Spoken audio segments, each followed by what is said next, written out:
Exam में पूछे जाने वाले प्रश्न संथाल विद्रोह की कहानी है, जिसमें न केवल 50,000 से अधिक संथालों ने पार्टिसिपेट किया था, बल्कि उसमें 10,000 से अधिक संथाल मारे भी गए थे। कहानी शुरू होती है 1832 से ही, जब अंग्रेज सरकार ने स्वयं दामन कोह के क्षेत्र में संथालों को बसाना शुरू किया।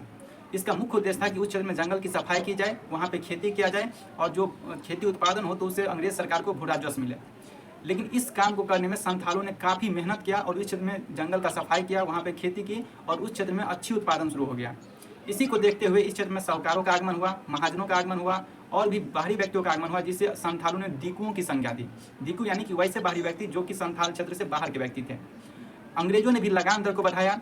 इस विद्रोह के मेन कारण में इसे सामाजिक, आर्थिक, राजनीतिक तीनों प्रकार के शोषण से जोड़ के देखा जाता है।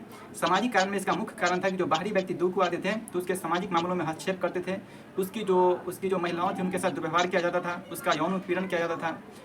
राजनीतिक कारण की बात किया तो अंग्रेजों के द्वारा उसके जो पढ़ा पंचायत व्यवस्था थी तो उसमें हस्तक्षेप किया जाता था। इसके साथ ही वहाँ पे भू राजस्व दर और अधिक बढ़ाया गया। उसे इतना ही नहीं, उसे बेगारी करके आधुनिक गुलाम बनाने का भी प्रयास किया गया। आर्थिक कारण में महाजनों के द्वारा ऊंची ऋण दर बढ़ाया गया, उसके साथ धोखाधड़ी की गई और यदि चुकाने में असमर्थ रहने वाले संथालों को उन्होंने बेगारी करने के लिए विवश कर दिया। साथ ही उनका पशु जो होता था वो भी छीन लिया जाता था। इसी के विरोध में लगभग साहिबगंज जिला के भोगनीटी गांव से 18 जून 1855 को विद्रोह की शुरुआत हुई। इस विद्रोह का नेतृत्व 4 भाइयों ने किया, जो कि मुर्मू भाई के नाम से जाना जाता है, जिसमें शामिल था सिद्धू, कान्हू, चांद, भैरव शामिल थे।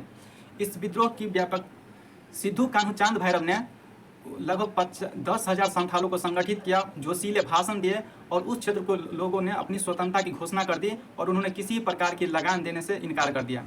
साथ ही उनके साथ जो दुर्व्यवहार हुआ था उसका बदला लेने के लिए उन्होंने महाजनों के घर पे आक्रमण किए, उनके महिलाओं के साथ भी दुर्व्यवहार किया, उसका जो बही खाता था उसे जला दिया गया।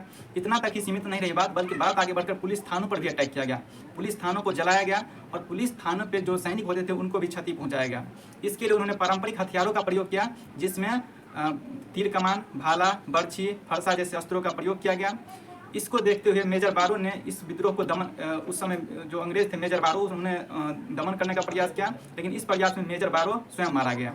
इसके बाद अंग्रेजों ने उस क्षेत्र में मार्शल लॉ लागू कर दिया और मार्शल लॉ लागू होते ही कैप्टन अलेक्जेंडर और मेजर जनरल लॉयड की नेतृत्व में आई सेना ने इस क्षेत्र में आधुनिक हथियारों का प्रयोग करके युद्ध करने का निर्णय लिया।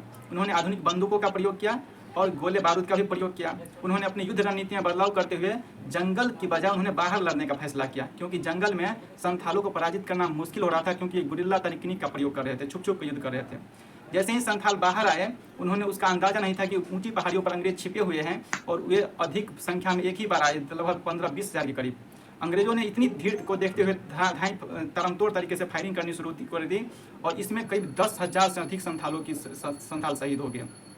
उस समय के तत्कालीन गवर्नर जनरल, भारत के गवर्नर जनरल थे लॉर्ड डलहौजी और बंगाल के लेफ्टिनेंट गवर्नर थे सर हॉलीडे। इसके बाद संथाल चांद भैरव जो नेता थे वो उसी समय मारा गया। सिद्धू कान्हू को बाद में फांसी लटकाकर उसको सजा दी गई और